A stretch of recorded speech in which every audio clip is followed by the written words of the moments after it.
Curious about what's going on in the West Sedona real estate market? Let's take a look at the trends in today's Sedona Real Estate Monday Market Minute.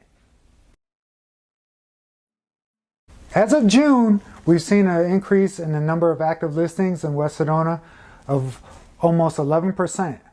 If you're looking at buying, that's going to mean that you're going to have much more inventory to be able to take a look at and more options.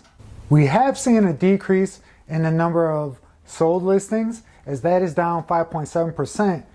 Meanwhile, the average home sale price is up over 11% for the year.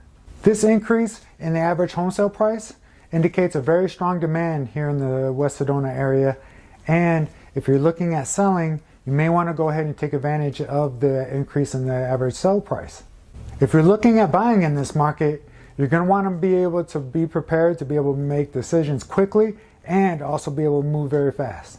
Whether you're looking at buying or selling, there's going to be some key economic factors that you're going to want to pay attention to, and those would be interest rates, of course, but also the presidential election, as typically we do see a decrease in the number of home sales and homes coming on the market during that time.